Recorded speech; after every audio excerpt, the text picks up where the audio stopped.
Hello and welcome to Chatz8 Television Podcast Season 15, Chatz8. Each week we watch and discuss 2 episodes of the Netflix original series, Sense8. My name is Alan, and in this country, sometimes the only place that you can find a brave and honest man in the podcasting world is here. It's Magellan. Listeners, I'm here to tell you that the people who are selling you your food are in the pocket of big business. Big food. Big food. Because who deserves to be who needs to be hungry when you can just have Soylent? That's why I only eat small food. Oh, is that vegan? Yeah, little peas and chickpeas and fava peas. And Did you know that honey is not vegan? Because bees make it? Yeah, but then this sparked a small debate in a Discord of mine recently, as in today, because someone was like, it's not bee though. It's a bee product. Why is it not vegan? Bee product, byproduct. Yeah, no, yes, but like, doesn't that seem weird? Like, isn't everything, if you zoom out enough, like a animal byproduct of some sort? Yeah, I guess that's well, how do they make honey? Like, does it involve some kind of secretion process? Yeah, it does. Well, then that... Because, like, milk isn't vegan. Right, because that's secreted. It's from an animal. It's produced by animal labor, is what somebody eventually settled on. The bees partially digest and regurgitate the nectar and then fan it with their wings. It takes 45 days to make finished honey. So it's like their barf. We're eating their barf, which is a byproduct of them. Yeah. And it's their labor, that's the part where I understand, like, if we're not trying to make animals do things for us. But, like, didn't animals pull the carts that brought us our kale and salad? This bit is going nowhere. How are you, Magellan? Vegans. I'm good. It's I'm a little sleepy, but I'm excited to podcast about Sense8. I think that'll get me juices flowing once more. Usually Friday night is when I'm making bad decisions in the city, but Magellan had me stay home tonight to make bad decisions on a podcast. Usually I'm making bad decisions in SimCity. No way that electrical plant's going to power that entire district. We zoom in on Magellan playing SimCity, and he's placing 15 nuclear power plants. The guy with the green hair is like, no, stop. And he's like, click, click, A click, tornado click. comes through and slowly destroys each one. Causing a nuclear chain reaction. Yeah. And you turn around, you're like, I'm gaming. I switch tabs to Zoo Tycoon and watch as the animals kill each other in a big dust cloud. I tab again to Roller Coaster Tycoon, where I've made a 6,000-foot roller coaster with no end, so I can watch the people fall off. And everybody waiting in line is pissing themselves. And vomiting.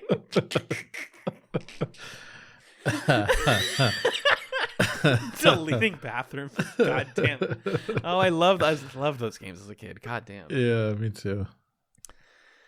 All right, I've had enough laughter for one day. I'm like sweating already. Woo. Want to talk about Sense8 now or no? Let's do it. Imagine he said like, nah. No, I've done that before. We've done this bit before where I'm like, no, I don't feel like it, but we have to. We're obligated to talk about Sense8 Season 1, Episode 7, WWN, WWD. Blah, blah, blah, blah. And also Season 1, Episode 8, we will all be judged by the courage of our hearts. Which episode this week had the more annoying title? Magellan, you go first. We will all be judged by the courage of our hearts. I'm trying to think. That was from the Lito's movie? Correct. Yeah, he says it, and then later Hernando says it to him. I think that title's okay. It's long, but it's cool. Yeah. WWN Double D is like... I would have liked the title more if it was just What Would Nancy Drew Do? Yeah, like why make it this mystery that you only find out in the episode? Yeah. It's good. It's silly. Yeah. Yeah, okay, fair enough. I agree. I think WWN Double D is not fun to say, but we will all be judged by the courage of our hearts is like extra in the way that Sense8 is extra. Yeah. So What Would Nancy Drew Do was written by Lily and Lana Wachowski, as well as J. Michael Straczynski.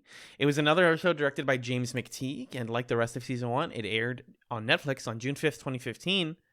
Magellan, what happened in WWN Double D? In this episode of Sense8, Nomi makes a shocking discovery about her former doctor, while Will gets closer to the truth behind his visions, and Kala's doubts grow stronger.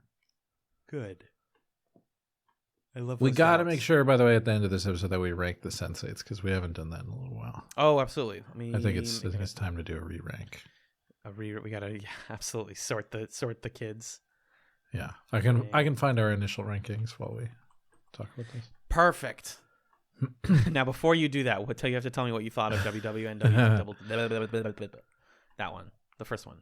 I thought that this episode was a bit of a bridge moment where we're kind of like stalling for time in the episode so that like the dramatic main plot movement happens at the end. And it wasn't my favorite. I think I don't know. I think also like there are some plots that I just like more as slice of life stories that had to make moves in this one to be more dramatic or to make bad things happen. And so it was a kind of a clunky episode for me that was a lot more about plot than character. I think there was still quite a lot of characterful stuff in this one that was great, and I still like generally liked the episode and was entertained, and I liked the show a lot. But this was just not my favorite. What about you?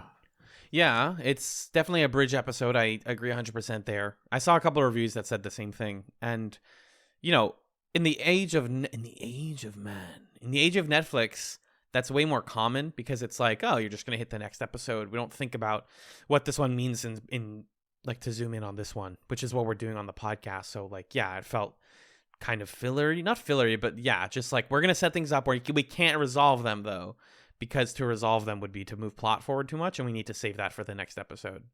And my other thing is that like my memory of Sense8 is that from here on out, the like quote unquote A plot, the whisper stuff starts to take on a lot more of the show.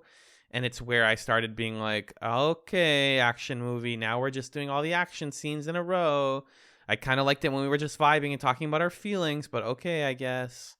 So that's just, we're seeing the very tip of that starting to happen a lot. Yeah. Which I think there's some world building stuff about that's intellectually interesting, but for sharks. They almost did too good of a job of making the characters lovable, because then it's like, I don't want to watch you guys like struggle now. Yeah, just like make them have another orgy. That was good. I like that. I like when we talk about our feelings too. I can talk about my feelings with you if you want. Okay. I feel happy. That's great. I'm glad. I also feel love when two lesbians chat on a roof next to a motorcycle about their hacker friends. All the hacker stuff was a little silly in this one, huh? Big silly. Big the silly. Wachowskis. Yeah. I don't know how much of it is like grounded in any sort of real hacking type stuff or what, but it all just felt like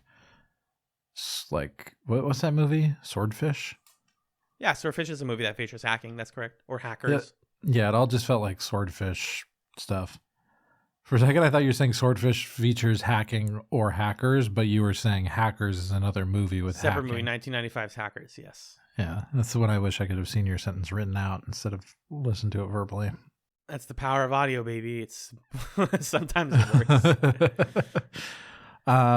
Yeah, the Nomi and Neat stuff is fun in the sense that they're like teaming up and going on an adventure, and they're doing all this stuff like, oh, what would Nancy Drew do? Oh, time for a costume.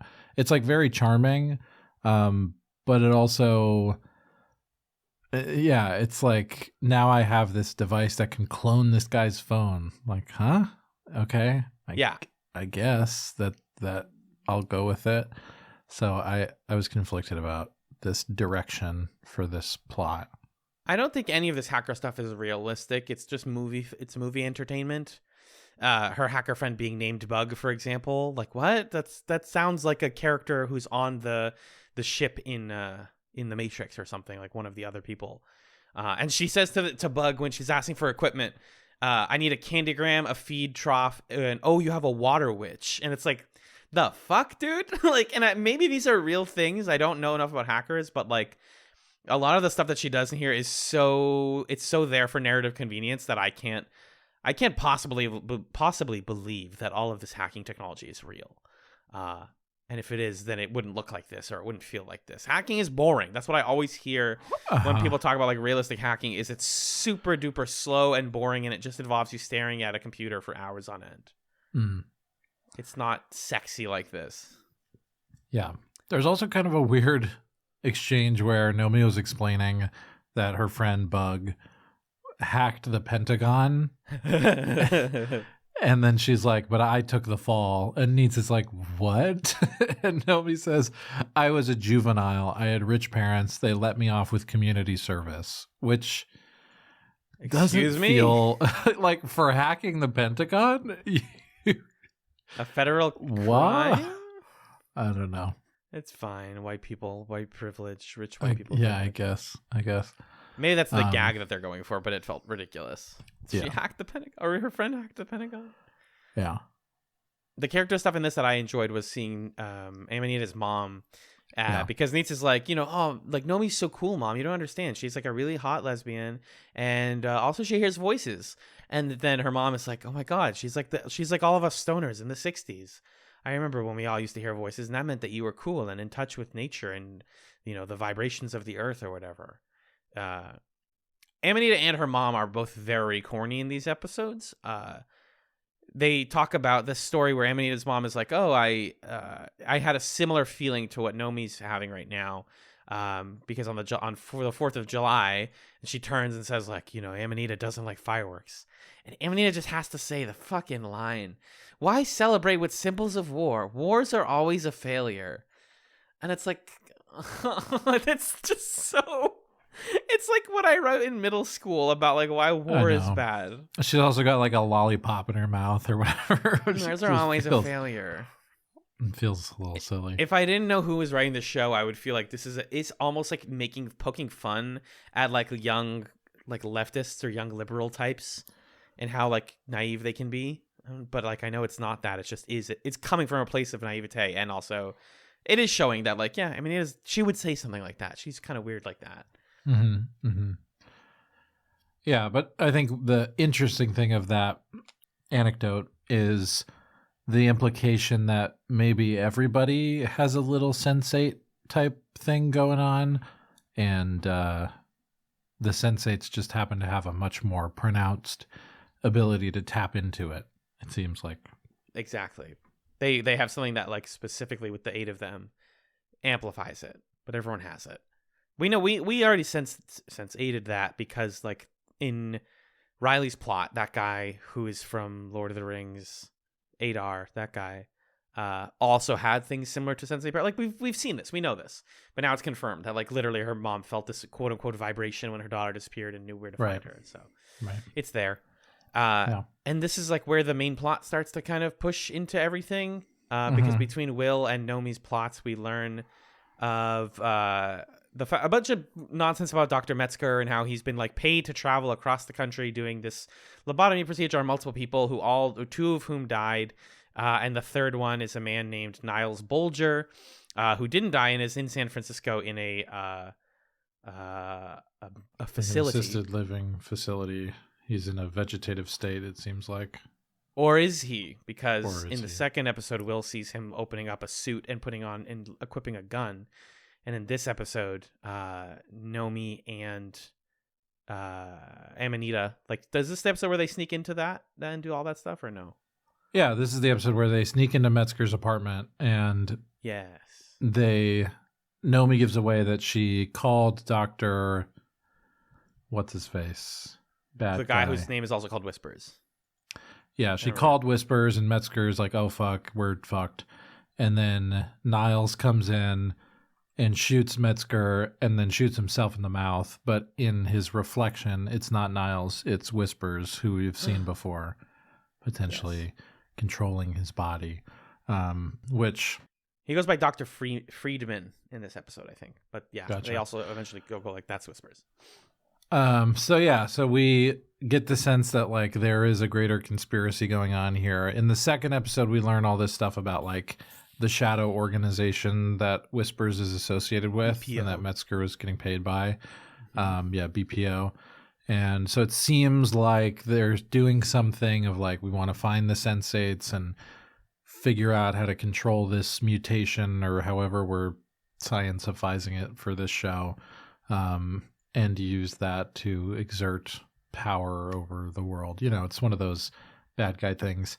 And turns out maybe the Sense8 powers can be used for really bad purposes, like controlling minds, potentially. That's right. something to Whispers is basically taking people's brain and autonomy out so that he can then jump into them and do whatever he needs to. It's the classic, like, rich, evil person manipulates vulnerable people to do what he wants. And it's intentional that the main one he's doing this to, or trying to do it to, is Nomi. It's like... Right. The themes are written on the wall in bright red colors. We know that. Just like in this episode when Sun is painting, and the woman throws red paint on her thingy. Right. I think that covers most of their stuff. There is, like, the charming WWN Double D, which is what would Nancy Drew do, because Amanita is a big Nancy Drew fan. She goes into the apartment. We can talk about that stuff in stray notes, but point is, by the end of this episode, Whispers jumps into that guy, the big guy, shoots people, shoots Metzger, and then shoots himself dead. So, like, oh my god, what a twist. What are Nomi and Amanita going to do next? Meanwhile, in other places, it turns out they have feminism in South Korea too. Don't write that in your notes, Alan. That's a dumb joke. God almighty. Yeah, so Sun is in prison. This is like a really brief plot in this episode, but kind of fun. It's harmless. They are all her and all the lady prisoners are instructed to sew. They're like, doing prison labor. We love the prison industrial complex and how it exists in other countries too. But a bunch of the women find solidarity with Sun and are impressed and happy that she kind of screwed over her family. And that's where we get the line that I called you, which is one of the women says, in this country, sometimes the only place you can find a brave and honest woman is in prison, which is, the themes are on the wall. Right. The irony of this, of course, being that Sun is here because she did the opposite. She took the fall for her family to, like, preserve their wealth and power. Yeah, do you almost get the sense that she, like, feels bad? That, like, I guess she does, right? She's like, I shouldn't have done this. She's hard to read, right? Because she stays pretty steady, and I think she's spending a lot of these 2 episodes reading the situation and figuring out how to, like, stake out her corner of this world. I think what she's mostly feeling is, like, a sense of hope for what's possible. Like, she can live a life like these women where you say fuck you to the fathers and the brothers of the world and do what you want to do. I think she's starting to understand what that could look like for her, and a different kind of femininity from the kind of femininity that was, like, prescribed for her by her mom when her mom was passing away. I don't know if she yet feels like she made a mistake necessarily, but I think she's open to that. She's questioning it, yeah. A lot of this episode and maybe the season is about that, like the prison, so to speak, that society puts women in and puts all of us in, regardless of gender. Because also in this episode, Joaquin, Daniela's current husband, I guess, says, like, the reason that he would attack her is because, like, he's a Mexican man, and that's just how it is in this country. But we can talk about that next. I want to finish your point, though. Yeah, I was just going to say that there's some fun lines in Sun's plot here. One of the women says, she's talking about her husband and how she's glad to be away from him. He was physically abusive. And then Sun is like, well, what happened to him? Or why are you here? She says. And the woman says, because I put rat poison in his beep and bop and killed the motherfucker. Let's fucking awesome. Go. Let's go. But anyway, so we cut from Sun's plot to the Lito plot. The sewing thing also happens in Sun's plot. I don't know if we're doing each character. Oh, sure. Plot. Yeah, let's do the sewing stuff. Yeah. Yeah, just she meets a woman named Sujin in there, and they have these piles of clothing that they have to sew. But a big, scary bully keeps dropping her clothes on Sujin's pile, making her work longer. And Sun is like, how often has she been doing this? And she says, oh, just like whenever the sun is out, which means all the time. And so she feels bad. And so then later, Is it then in this episode that Sun is like, that's bad? I'm actually looking at my notes and not seeing the fight and stuff happen here. That's in the next episode. Okay. So for now, we just know Sujin feels bad and kind of lets a bully walk all over her. Yeah, that stuff doesn't come until Sun is judged by the courage of her heart. Oh God. Okay, let's do the Lito pivot. My favorite pivot of the show always. Yeah. So things seem great in Lito's world. Daniela has cracked the code and is having Hernando play the bodyguard. That's the new approach. So they're all at a fancy dinner together, and there's this really fun moment where people try to get a picture with Lito, and Hernando does not a good job of being a bodyguard. And then it's like, I'm so sorry, this isn't going to work. And then the paparazzi show up, and he like slaps the cameras out of their hands, and he's like, get away from this man. And that turns out awesome. We feel great about this. Hernando is an incredible bodyguard. There's something thematically good about this, by the way. First of all, the other thing is, because these are a bunch of queers who watch movies together, because one of them is a movie star. Lito is Whitney Houston, and Hernando is Kevin Costner in The Bodyguard. Right. So it's sexy. Right. And I just love this part here, though, where he's playing the bodyguard, and he says he's like surprised that he did so well, and he says, I believed it too. And it just, again, the themes being on the wall, like sexuality, gender, performance, being a bodyguard, like all of it is about, right. All we're doing here is performing. It's not but 1 year later that young Alan goes to their Boston literature course at college and asks their professor if gender is real. And the professor said to me, and I quote, it's not that gender is or isn't real, it's that it's a performance, and not all of us know that we're performing. And that caused something to crack inside of my brain a little bit. So I just think about that stuff a lot in the way that, like, Hernando is like putting on the character of being a bodyguard, just like Lito is spending all of his days putting on the character of being a straight man. It's really good stuff. Yeah, and I really enjoy the way that this plot is trying to deconstruct that and explore that and have a little fun with that also. Totally. And so then we go home. We're having a great time. We're sneaking kisses in the elevator when the doorman's not looking. It's all going great. But then, who's here on the couch? It's the luchador guy. And, hey, I'm not going to waste your time. It's me, Joaquin, under the mask. Like, let's not pretend any longer that I'm somebody else. It's just me. He says, I'm not the bad guy. I'm the sad guy. That's his self-description. That's funny. That's a good job. No, yeah, I'm not the bad guy, I'm the sad guy is amazing. This feels like a telenovela on fast forward. The fact that he's like, it's me, the luchador from last week. Anyways, it's me, Joaquin, Daniela's husband. Right. I also just like the fact that maybe it's the limitations of a show, maybe it's just the pacing, but like we still only know really like 4 people in Lito's plotline total. Like they didn't add a new character. It's like, who's the mysterious masked man? Oh, it's one of the other 2 side characters that exist. It's very simple, very straightforward. And so Joaquin is basically, it's weird. It's a really strange scene, and it's the threat of sexual violence because he's talking about like, oh, wasn't I a good partner to you, Daniela? And she's like, well, at least you hit me, and Lito doesn't do that. And he's like, well, it's just the way that's how it is in my country. That's how it is in Mexico, which is fraught. Even if there are parts of that there, even if that contains a kernel of truth, it's just it is fraught. And what really got to me was that he doesn't want to like kill Lito yet. He wants to watch Lito have sex with Daniela, or at least that's what he says. And they're like, that's gross, that's disgusting, you're awful, get out of here. And his last line as he walks out is, Lito, fuck her in good health. Ugh. Sheesh.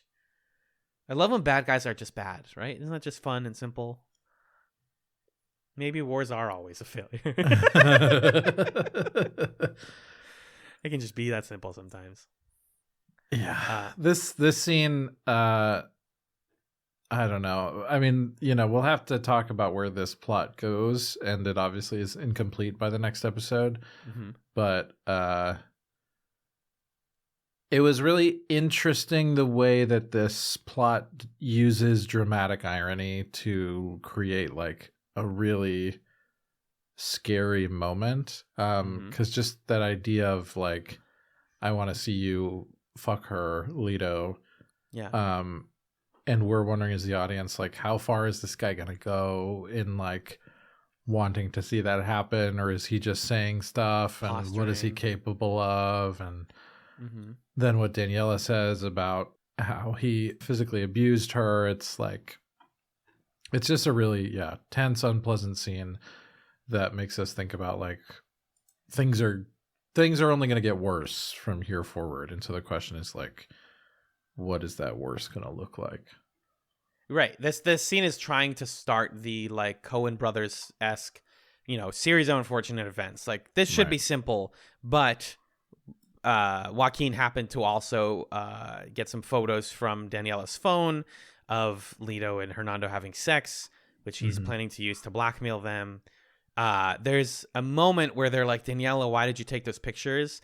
And I really want to applaud the show for not like putting all the judgment and blame in that moment on her. Right. Because she does that, right? She's like, I have fucked up irrevocably. I'm very sorry, and I don't deserve to continue being a part of this group.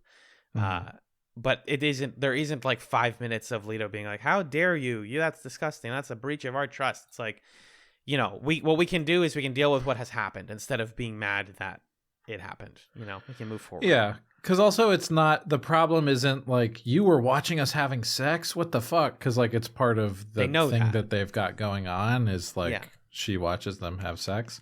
So they're really just upset about like, you have photographic evidence of this shared secret that we're trying to hide, which is, definitely a more sex positive reason to be upset. I just always like to shout out the moments when the show like could clearly do one thing, because like otherwise the show is like super predictable and does the thing you expect it to do all the time.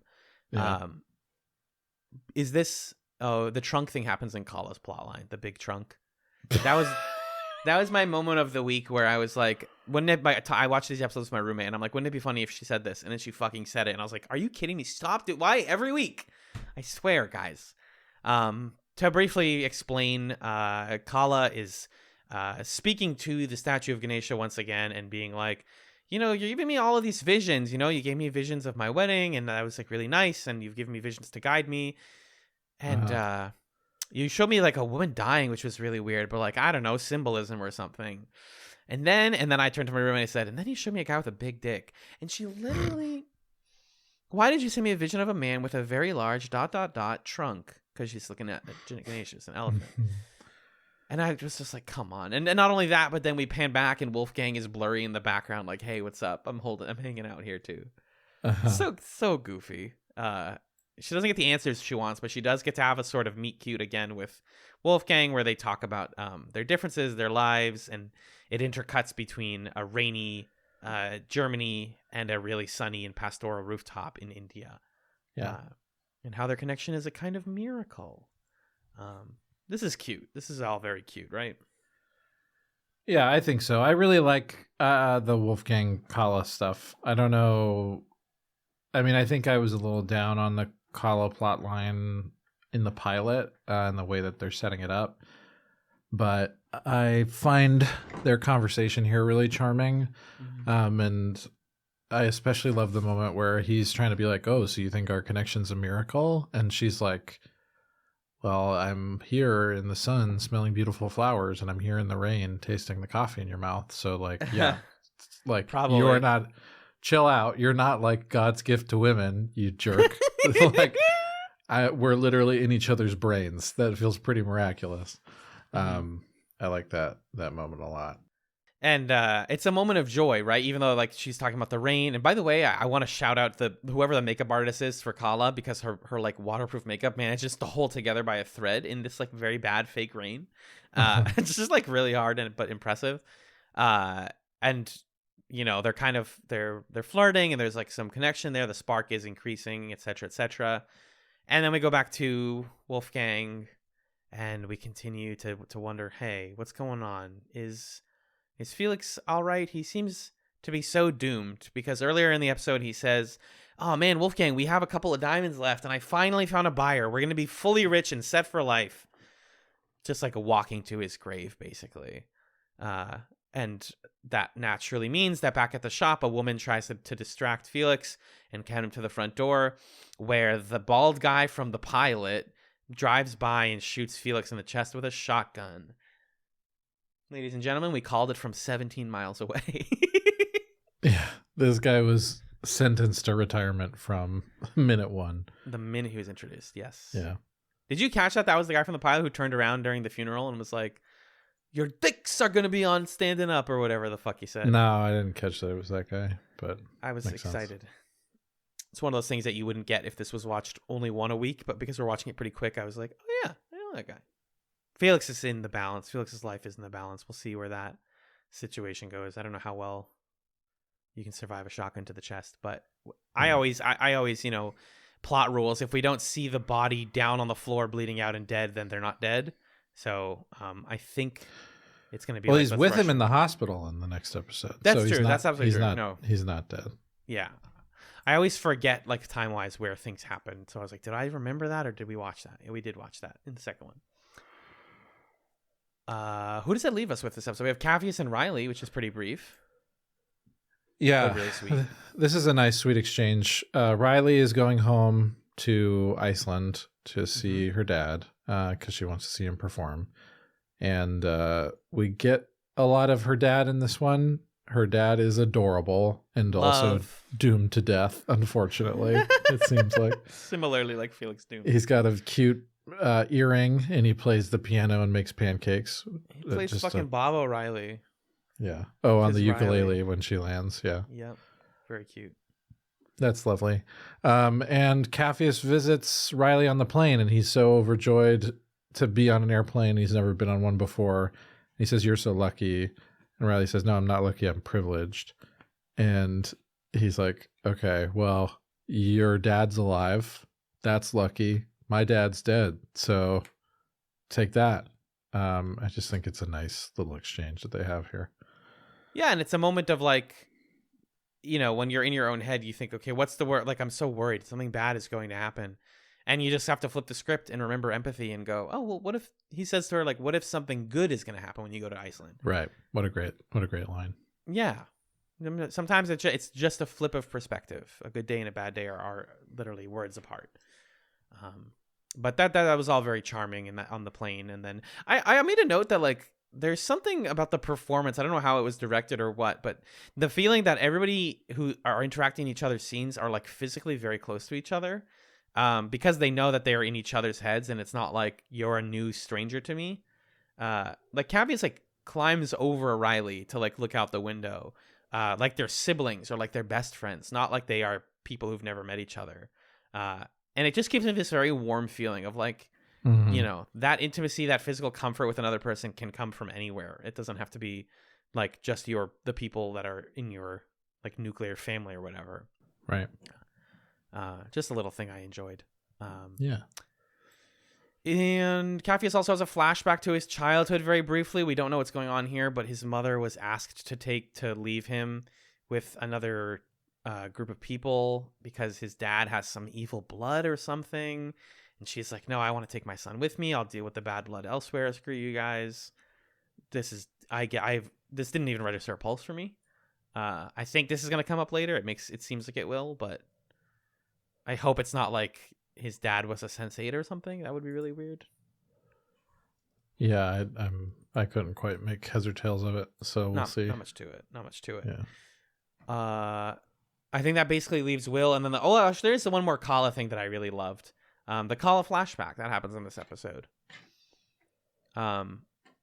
There is, like, Riley's dad comparing just I'll save that for straight notes, the Riley's dad thing.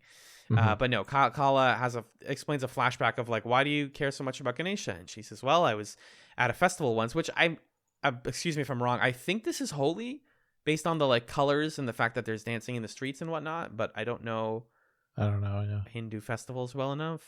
Regardless, a young Kala is at a festival with her mom, and she gets lost from her mom, and a strange boy takes her under the Ganesha float and says, "Do you want to see what's under there? Do you want to see what Ganesha sees?"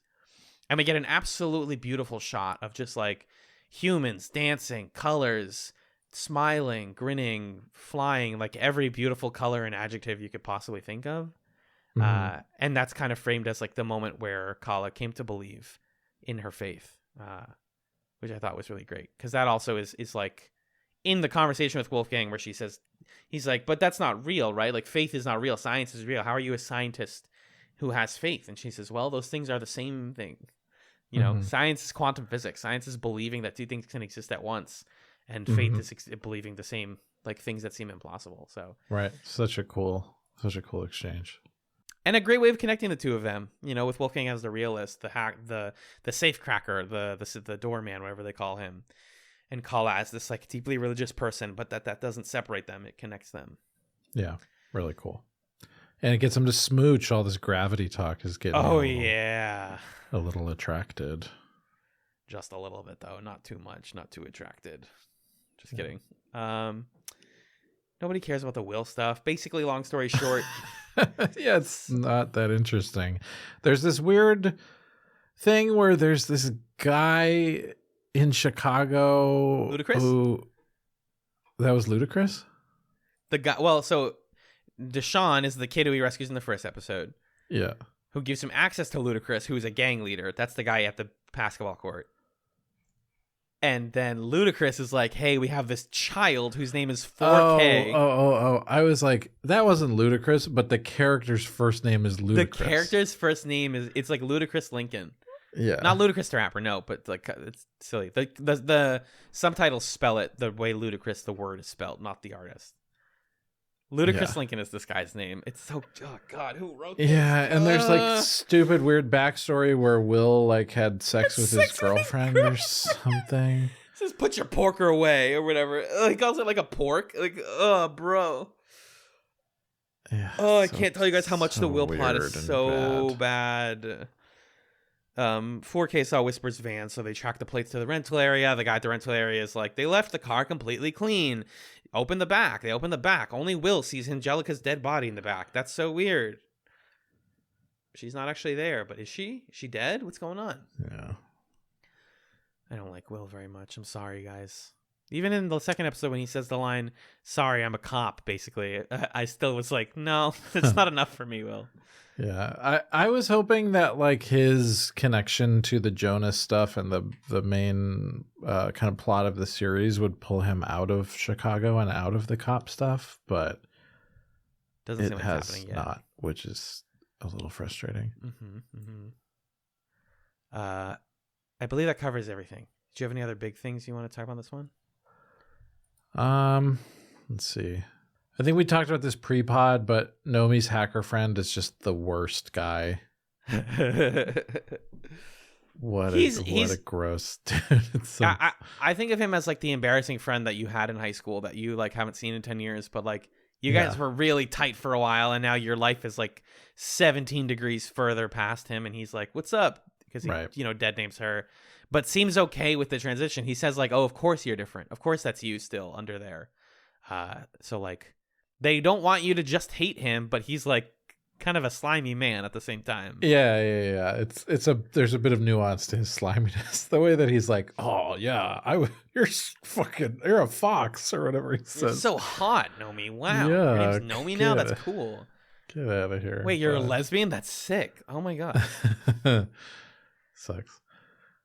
Oh, I forgot to say that exchange between Kala and Wolfgang where she says all of this deep stuff about gravity and its importance in the universe and its unknowability.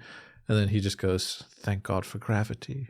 And she's like, yeah, that's what I'm saying. Pretty good. When you're on a date and you're like, the other person just kind of parrots back. You can tell they just parroted back what you said. And you're like, yeah, that's what I said. Yeah. Good job. You did it. I'm really worried for Capheus and the Silas Kabaka stuff, but the Why? birthday party seemed cool. If I was a kid, I'd be like, why are we on this roof? It's so windy up here. This is not a fun place to have a birthday party. Totally.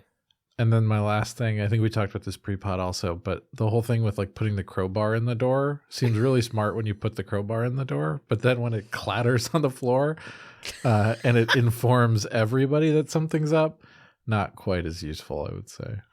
Well, she got it from, what did she say? She's like, she name drops an author. Oh, Lee Child. She's like, oh, I read Lee Child books.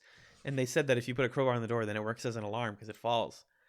And it's exactly, it's like, oh, they know too. But I think like the idea is that they're going to know regardless. You can't hide it from them.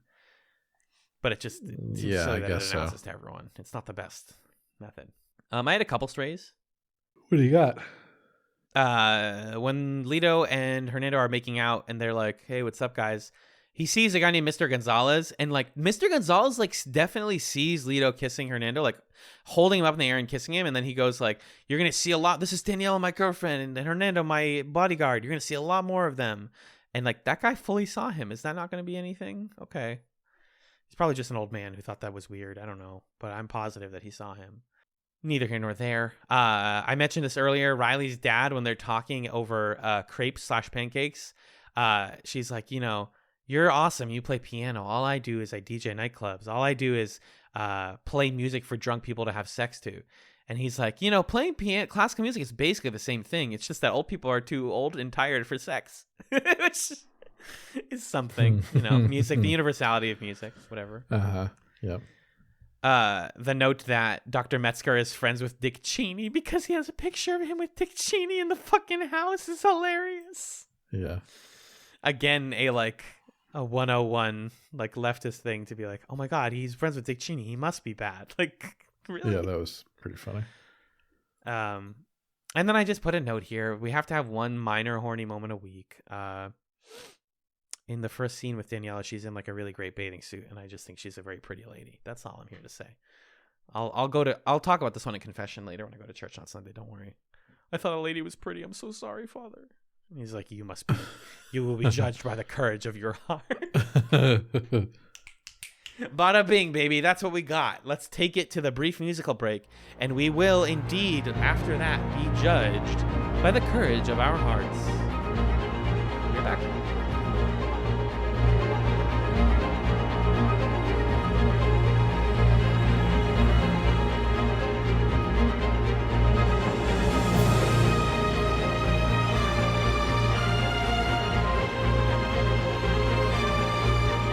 Welcome back to Chatz8. The second episode we watched this week was Sense8, Season 1, Episode 8, We Will All Be Judged by the Courage of Our Hearts.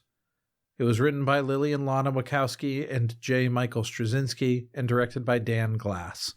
It aired on June 5th, 2015, which is when all of Season 1 dropped on Netflix. Alan, what happened in We Will All Be Judged by the Courage of Our Hearts? In this episode, Sun fights to adjust to her new life as Capheus tries to change his.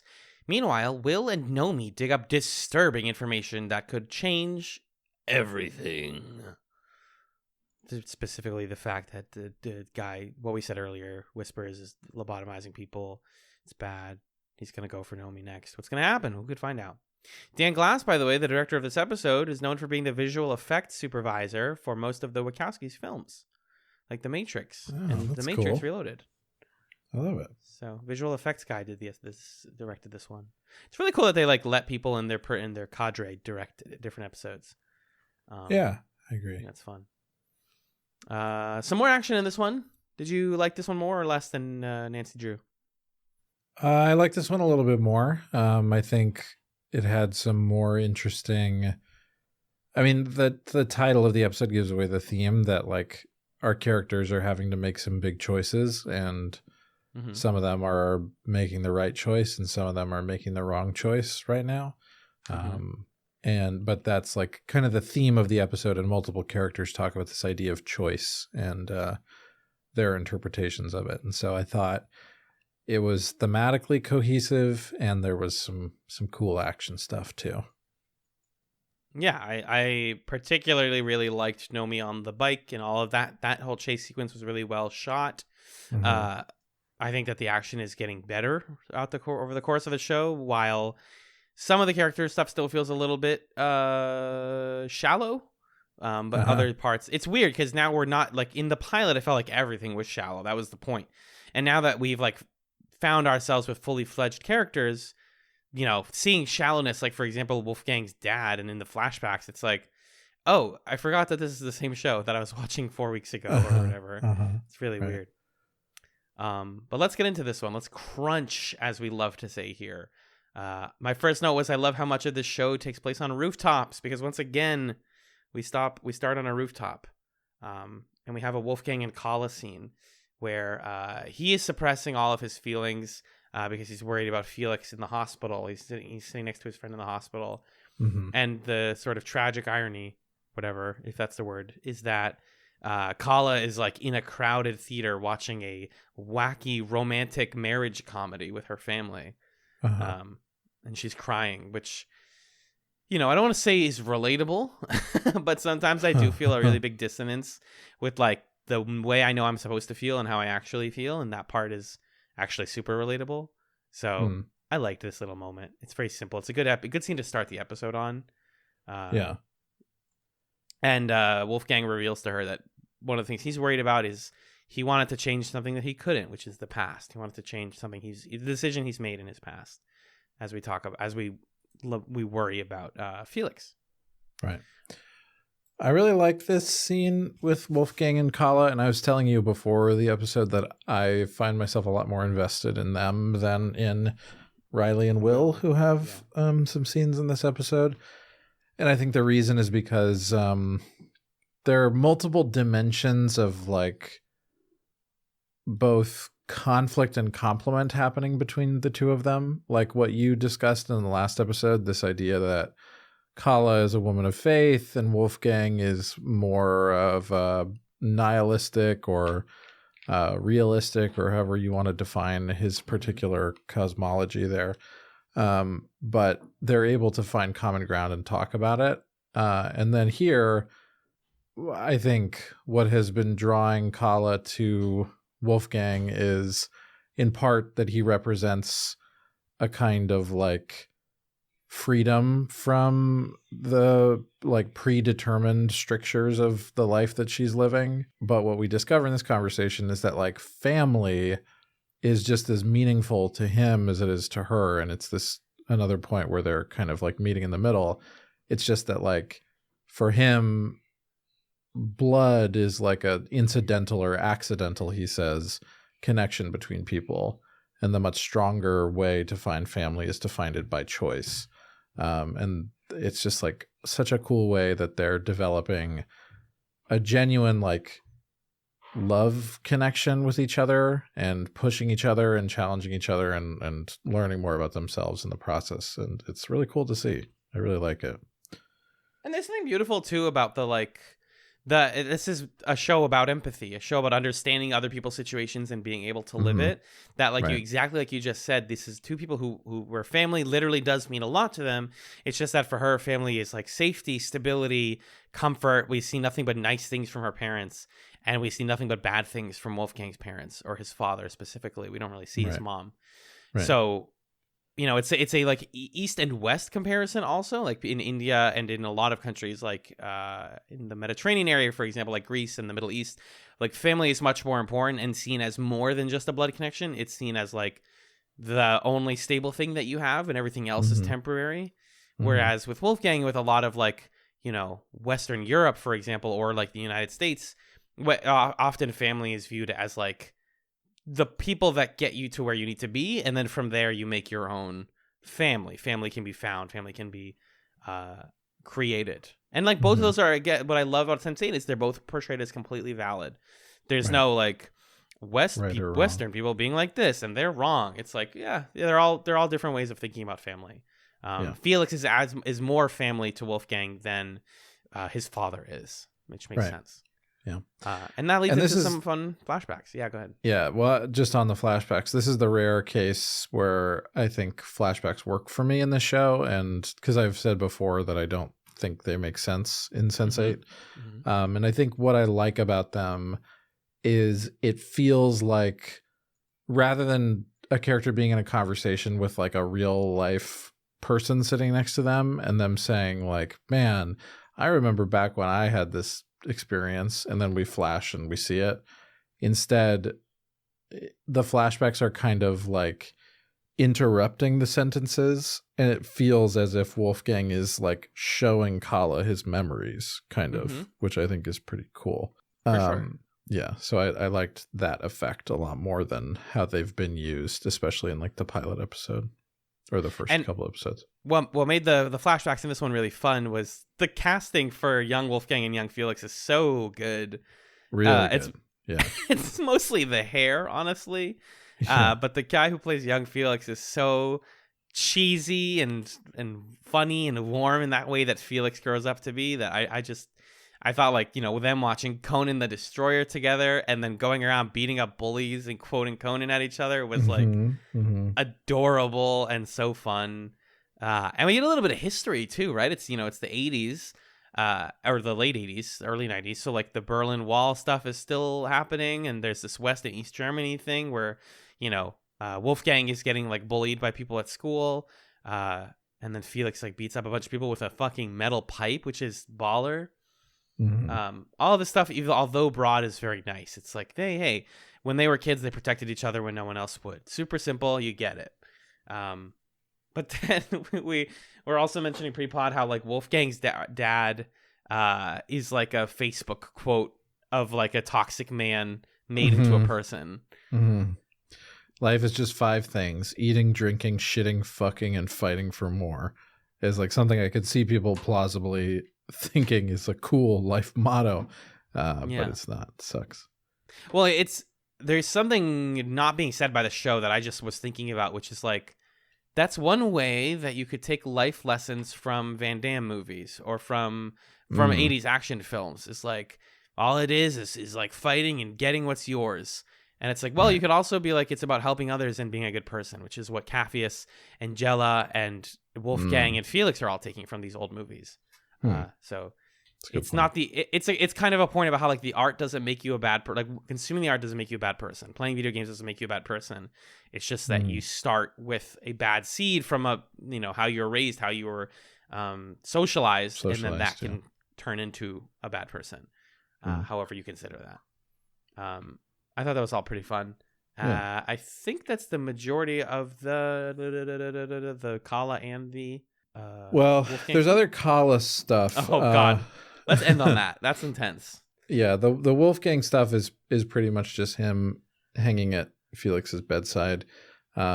He was going to, I don't think we said this in the previous episode. He was like, "Oh, I want to go to India," and Felix is like, "Oh yeah, India."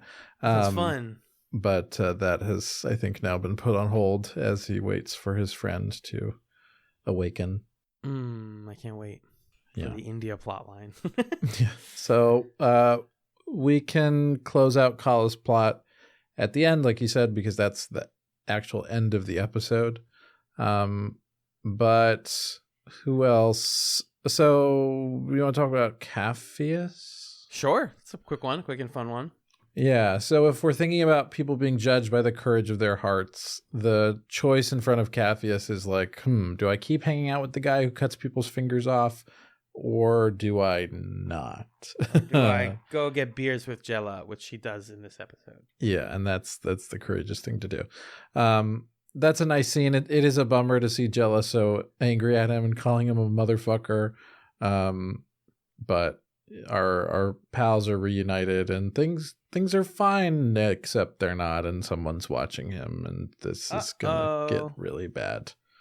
Did you like Capheus or Jella's mom being like, "Hey, shithead, it's motherfucker"? I think that was his wife. I wasn't clear on it because they talked about like, "Oh, she's mad at me," and I was like, "Wait, mom or girlfriend or wife? What?" I think it's his wife. You're right. I think that's what it was. But she's like, "Shithead, it's motherfucker," and he's like, "Honey, I have you call all of my friends motherfucker. Which one of it is? Oh, it's that motherfucker. Okay, great." Yeah. So he's kind of like debating whether or not he wants to keep working with Silas, and it seems like he's going to try to get out of that. But one day, Capheus goes home. His mother is cooking sukumawiki again, and he's like, "Oh, you're cooking food again. I love this." And of course, a bunch of gangsters return, and they're like, "Hey, careful with Silas. He messed with me, and now I'm gonna mess with you." Pulls a gun on him. Pulls a gun on his mom, because Silas took from that guy's family as well. And then they leave. It's just a threat, but it's probably gonna lead to something worse soon. Yeah. So I guess this guy wants revenge on Silas. Is that the vibe? I think so. Yeah. Just like Silas, the guy whose hands he cut off. That was like a former right-hand man of Silas. Maybe that guy's the brother of this guy? Maybe that's the connection that's happening here? I think I don't this guy used to work for Silas or something. Oh, and that he would make killed someone. Silas killed someone that he loved. So then it's the usual, the circle of violence. Everybody affects everybody and leads to more hurt across the board. Okay. Yeah. That's pretty fun. Not fun. Sad. I hope he's all right. Yeah. The rest of these plots are fairly dense, so we kind of just have to pick. I guess Sun's is pretty light, actually. I usually like to hit all the light ones before we get into the juicy stuff. So she trips that bully from last week, Jinsu's bully, the big woman, and she's like, I'm cooler than you. Sun always about using her body and her flexibility, not her strength necessarily, which is a very cool like martial arts thing to do. Of course, the bully in the yard tries to fight Sun because they're painting. It's like, oh, it's a good way to release your stress. You should paint something beautiful. And Sun's like drawing her mother with her on a trip, and the woman like splashes red paint on there. And of course, Sun decides to go sicko mode, and again, using their strength against them. They all like try to jump on her, and she barely takes a single scratch. But of course, the guards see her knocking people out and are like, "You're going somewhere else." Yeah. Sorry, Sun. It happens. This is just going through the prison movie plot line, like beats, Right. Pretty fun little action sequence. Yeah. But yeah, not. I'm ready for Sun to not be in prison anymore, I think. Same. It shit, because then later in this episode they tap like in Nomi's plot, they tap into her, and it's like, are we just gonna keep using Sun for martial arts? Are we gonna do anything else with her? Please, God. Yeah. Let's use that to just talk about Nomi and Amanita real quick. Yeah. It's a pretty fun continuation of last episode. So where does this all start in this episode? I know it starts actually with Will and how he's unraveling the Niles Bulger and the Dr. Metzger stuff, and he learns that the evil foundation is called BPO. Amanita is talking to Nomi while Nomi's talking to Will, and says that it's like having FaceTime without a phone. Silly. Very silly. There's something funny about like, Amanita is like, okay, yep, you're talking to another person. My mom said that's normal. I guess that's normal. And meanwhile, on Will's side, he's like, I'm talking to myself. Like, this guy's asking, like, who are you talking to? And he just, because he can't be as open with his life and his emotions as Nomi can, he still has to hide his Sense8-ness. I think there's something there about, like, being open with your life and your mind. But whispers arise at the home, and they're like, uh-oh, and he, like, breaks into the home with a bunch of tough guys, and they jump out of a window onto Corbett Ave. And he does a funny trick where she tries to go to the bathroom and look like she's taking a tampon out and puts, like, red dye everywhere, so it looks like she's bleeding, which is hilarious, but doesn't even work. The guy's like, no, stop. I don't care. Get up. I really would have liked it more if the guy was like, ugh! Like, fucking ran away and got scared. Right, yeah. Nomi hitches a bike ride, and she's, riding a bike around. We got San Francisco. We got a bunch of hills. It's very cool. It's a good. We just watched the Monk pilot recently for Pilot Chats, and I was like, man, I wish that actually was in San Francisco. And this is extremely in San Francisco. There's no straight road for Nomi to ride on. And she like does a bunch of dodging, like she's in freaking GTA or something, and.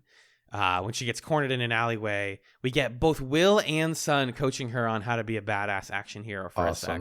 So cool. Will's like, this guy's on your right. He's right-handed. He's going to get your right arm. Sun is like, take a breath and do this fucking forward punch backwards kick. Oh, it's so good. Awesome. This is the cream of the crop. Yeah, then she ends up in a car, and Capheus is like, let me drive. So cool. And she goes into the passenger seat. Yeah. Like, that's freaking, I mean, at least visually. Like, that's just so sick. Capheus being there, I cheered, I hooted, I hollered. We love to see the man, and she gets away.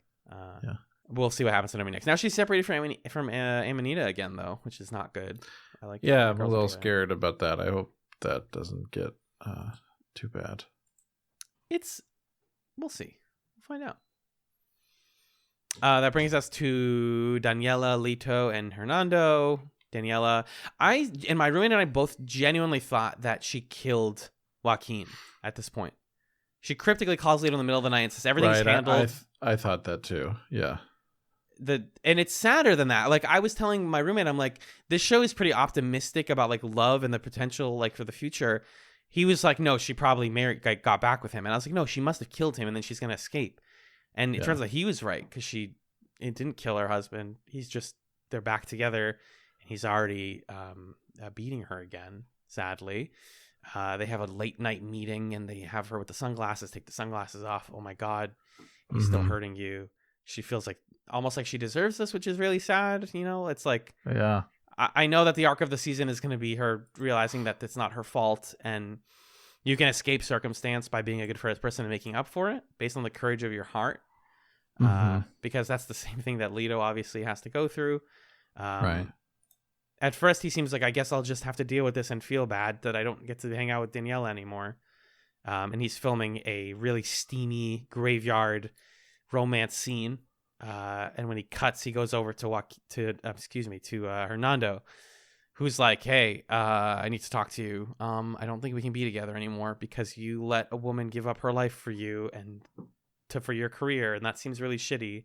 We absolutely stan a Hernando who's willing to take the hard line and be like, I love everything about you, except when it mattered, you didn't stick up for someone. Yeah. Yeah. I was really glad that he did that because when Lito just let Daniela get back in the car, I was like, what? Dude.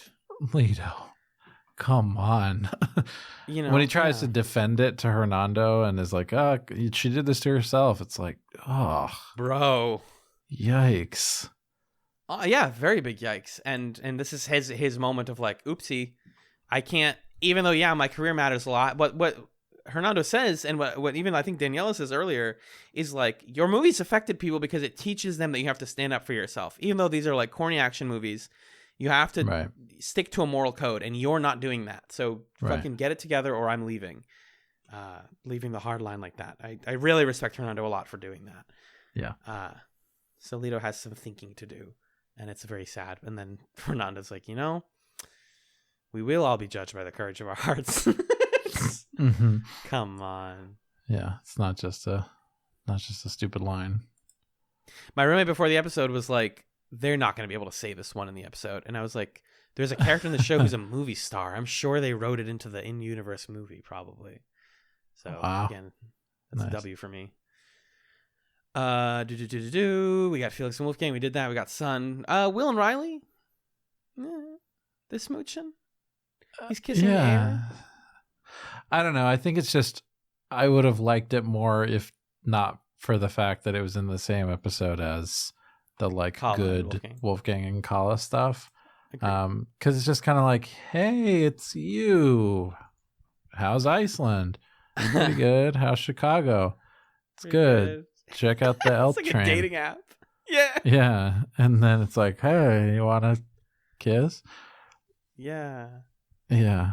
And at least, they do a little gag where Will's like making out with the air and his partner's like, dude, what are you doing? And he has nothing to say. Like, what the you could never say anything that'll explain this. You just can't. Yeah. You're just like, I don't know. I'm tired. It's weird. I'm sorry.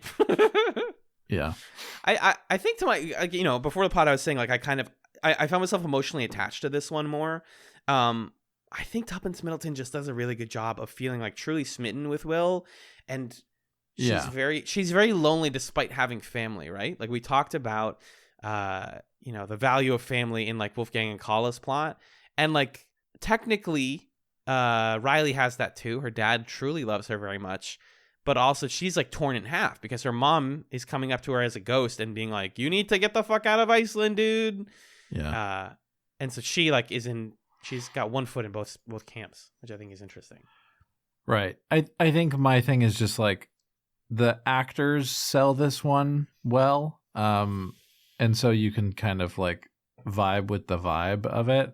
But there's not meat on the bones right now, thematically speaking. There's not much to analyze. I think your analysis there is compelling. But then my question is like, why Will, right? Like what's the connection? Yeah. They established his dad earlier, but they haven't done enough work with Will to make me care about his backstory at all. Yeah.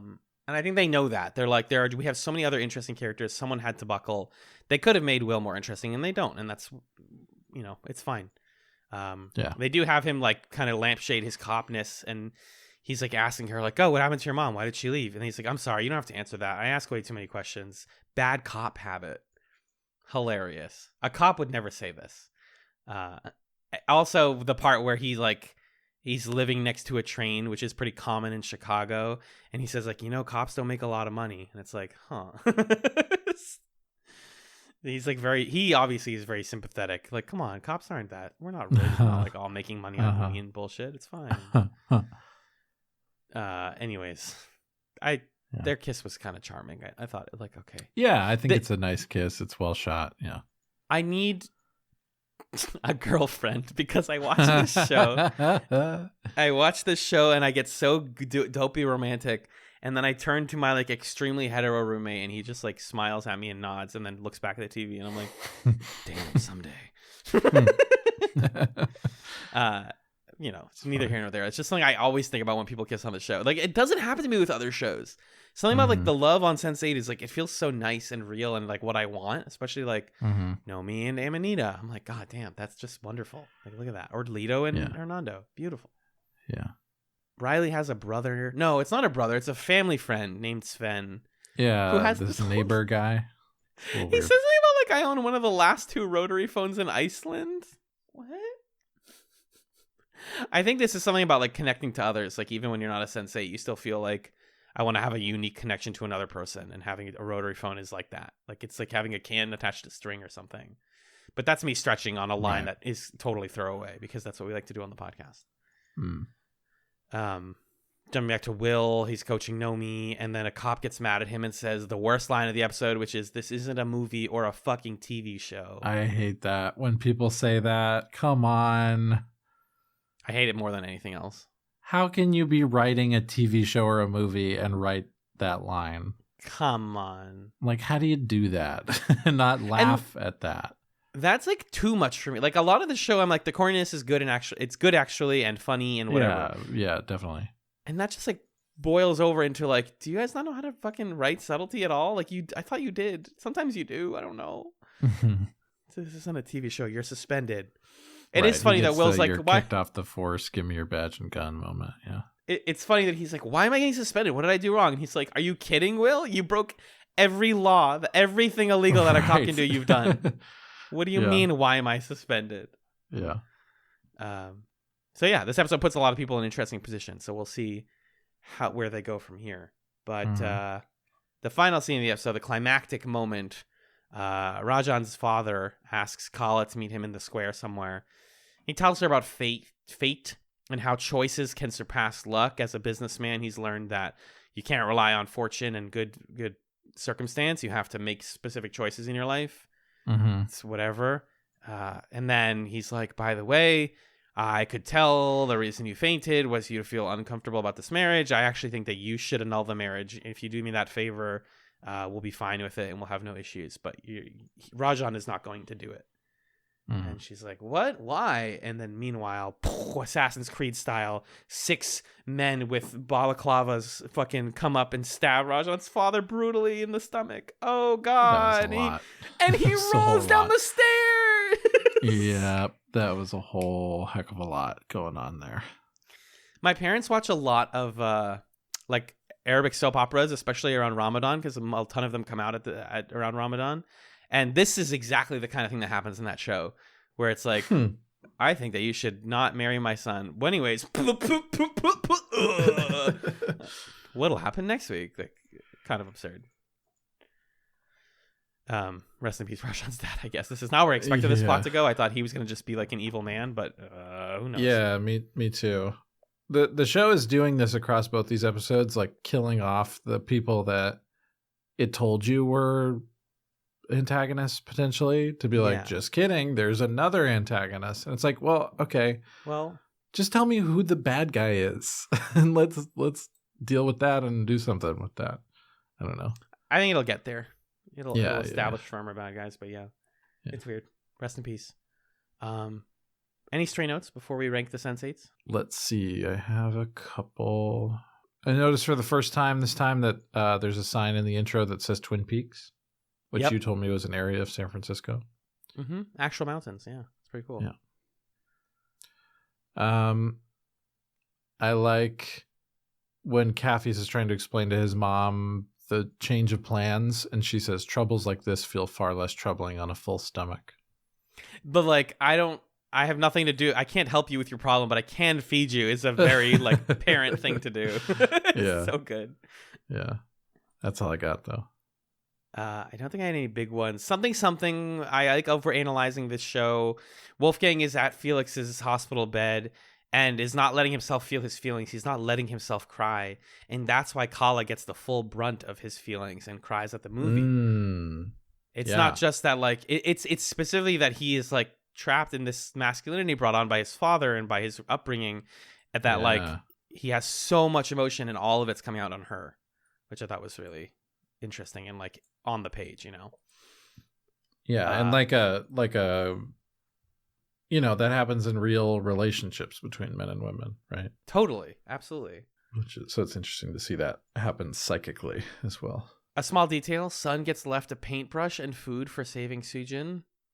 I think that's the moment where they're like, why don't you paint with us? But it's cool that they, like, something about, like, giving you a paintbrush. We're going to let you create art with us. It was really nice and subtle.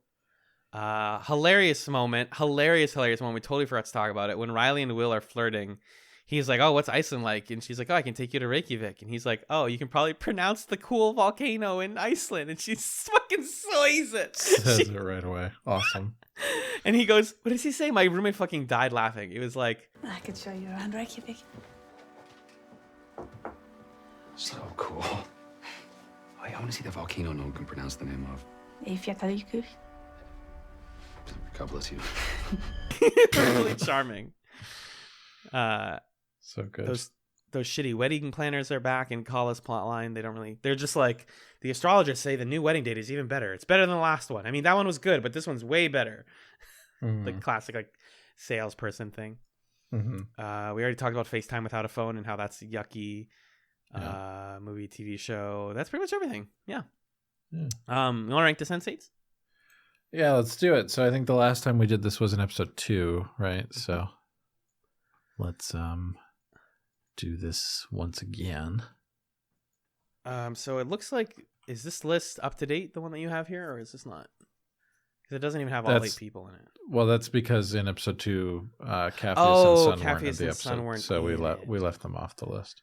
Okay, let's just go down this and do the same thing, where we put the first person at the top and then do better or worse. Okay. Lito Rodriguez, congrats, you're number 1. For now. Nomi Marks, better or worse than Lito? Better than Lito, I think. Lito let us down. I agree. He's got to make some better choices soon. Easy.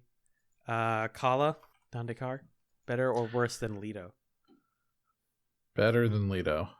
Better or worse than Nomi? Better. Really? I don't know. It's hard to say. I think that you made a good point in the first half about, like, how the hacker stuff is pretty hammy and not good, not a good way. Yeah, I think I'm not liking the way that the main plot is manifesting in Nomi's story, and that hasn't happened to Kala's story yet, but it starts to in the very, very last moments of this episode. So maybe the Kala plot will go down in my esteem once we do that. Okay, fair enough. Riley Blue, better or worse than Lito? Worse than Lito. You think so? Yeah, I do. Yeah, I think so. She's getting there with Will, but not by much. Yeah. I do love her dad. Her dad's great. Right, if we're ranking the plots, but I think we're ranking the people right now. Yeah. Wolfgang Bogdanow?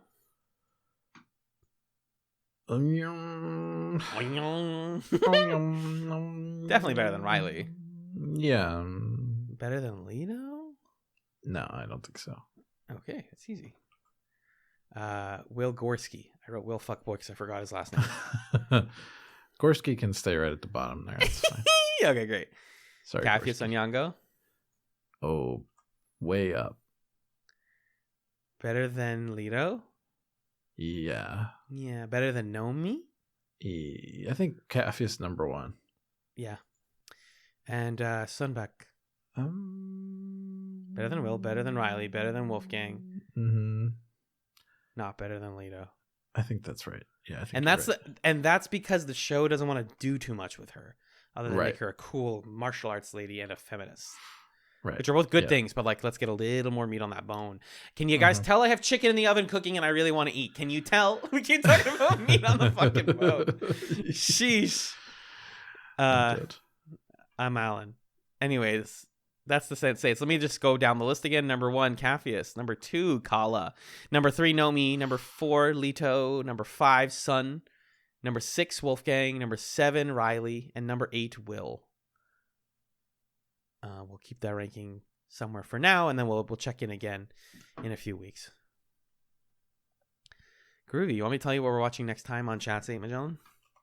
Please do. Next time on Chatz8, we're watching Sense8, Season 1, Episode 9, Death Doesn't Let You Say Goodbye, as well as Season 1, Episode 10, What is Human, which has a buck wild thumbnail on IMDb. Wow. Death Doesn't Let You Say Goodbye. Riley learns about her new life and its dangers. Kala deals with the aftermath of the attack on Rajan's father, and Lito's world spins out of control. Give me some dark Lito. I can't wait. Some dark Lito. Although I like when the show is nice to everybody, I also want people's lives to get messed up a little bit. That's kind of entertaining to me, you know? Right. I think it'll be fun. And in What is Human, Will learns more about his origins and the threat to his future, while Wolfgang's actions catch up with him, even as his bond with Kala strengthens. Fabulous. And the week after that, we're finishing Season 1. It's flying right by. Look at that. Look at that prestige television from 2015. Great. Next thing we do is I ask you, Magellan, where can people find you on the podcast sphere? You can also listen to me on another podcast, a video game book club called Super Smash Echoes. Check us out. We play video games related to Super Smash Brothers, and it's a fun time. Super Smash Echoes. Alan, what about you? I can be found on... What podcast am I on? It's called Oops, More Anime. It's found on scanlinemedia.com. It's a podcast where my friend Six and I watch an episode of Mobile Suit Gundam, The Witch from Mercury, every week as the show is airing. It's the first time a Gundam show has aired live in 5-6 years, maybe. It's exciting. We're having a great time. It's like a smaller format of chats, but about anime. And it's called Oops, More Anime. John, you want to take the plugs on this week? I surely do. If you would like to get in touch with the show, you have a few options for how to do so. You can email us at chatspod@gmail.com. You can also follow us on Twitter, twitter.com/chatspod. We love to hear feedback, questions, comments, suggestions. And if you want to talk about the show with us on the show, we welcome you and your involvement. Please just let us know what episode you want to talk about. We'll get you in the schedule. You can also join fellow listeners over at reddit.com/r/chatspod and on our Discord, which is a benefit for our patrons. At $1 and up on our Patreon, which is at patreon.com/chatspod, you can get access to the Discord and the smattering of previous bonus episodes. $3 a month and up gets you access to our twice monthly bonus content, as well as our entire backlog of bonus episodes, of which there are quite a few, several hundred at this point. $5 and up gets you thanked at the end of our episodes. So special thanks to Arthur, Jen, Justin, Kat, Lee, my mom, Marcus, Michael, Nick and Pat of the Brothers in Infinite War, Six, and Stefan for being $5 patrons. We really appreciate it. You can also check out our website at chatspod.com, support at Camillustrator for our podcast art, and rate us wherever you listen to podcasts, or recommend us to a friend or a pal who wants to listen to a show about Sense8 or about the other things we talk about. Speaking of other things we talk about, we like to end our episodes by giving little media recommendations, little chatsums, things for you to snack on between now and next time. Alan? Yes. What's your chatsum for this week? My chatsum is a movie that I had the pleasure of watching last Friday. It's The Banshees of Inisherin, which is a new film from Martin McDonagh, the director of films like Seven Psychopaths, In Bruges, the third one, Three Billboards Outside Ebbing, Missouri. Pretty interesting backlog of films. And a friend of the podcast, Jim, was like, "You want to see this movie?" And I was like, "I do. What's it about?" And he's like, "Well, two friends aren't friends anymore." And it's a dark comedy that takes place in Ireland in the 1920s, I believe. And it stars Colin Farrell and Brendan Gleeson as two strapping Irish lads who were just good pals and drinking buddies for years. And then one day, Brendan Gleeson is like, "Nope, don't talk to me anymore. Don't want to be friends with you." Colin Farrell, charming as he is like, "But why?" And this is in a thick Irish accent. Imagine him saying all of this. It's just it's funny. I don't want to say much more about where it goes. They managed to get an hour and 54 minutes out of a very simple premise, with a beautiful ending. If it's wonderful shots of the Irish countryside. There are metaphors to be made about like the Irish Civil War, which are really interesting, and some great performances across the board. I do think that this movie might get some Oscar buzz for performances. Not like Best Actor, but maybe a nomination. So The Banshees of Inisherin. It's currently in theaters if you can find it. Otherwise, you know where to go. What about you, Magellan? What do you got for this week? I also have a movie recommendation of something that I watched last Friday. I've only seen the first 40 minutes of it because, hey, it was a long day and I started falling asleep and I haven't finished it yet. But it is Weird, the Al Yankovic story. And it's the new Weird Al movie starring Daniel Radcliffe as Weird Al.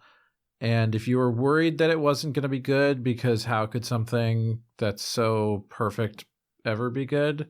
I've got good news for you. It's not like revolutionarily genius, but it definitely is good. Thumbs up, good movie. Fun to watch, made me laugh. Daniel Radcliffe's having a good time.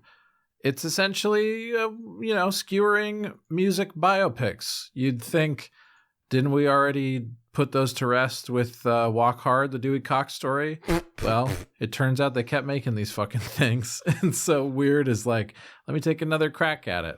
And puts a spin on the formula that's fun. I don't want to say too much about it, but it is very self-deprecating, very irreverent, very silly, all the very best things about Weird Al. And it's just a delight to watch this guy take a victory lap because I love him so much and he deserves it, having been a force for good and a pop culture icon for decades at this point.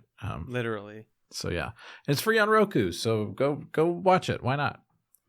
That's good to hear. I honestly, I think the marketing did a good job of not making it clear if it was an earnest Weird Al biopic or not. Because I was, everyone was like, what's there to say? He was like a pretty happy, successful dude for a while. And then he became a pretty successful singer through talent mostly and good luck, I guess. Yeah, well, the movie takes those real events and twists them into the music biopic version of them. So like suddenly Weird Al's amazingly supportive parents turn into like terrible, shitty parents who like don't want him to play the accordion and want him to work in the factory and stuff. What?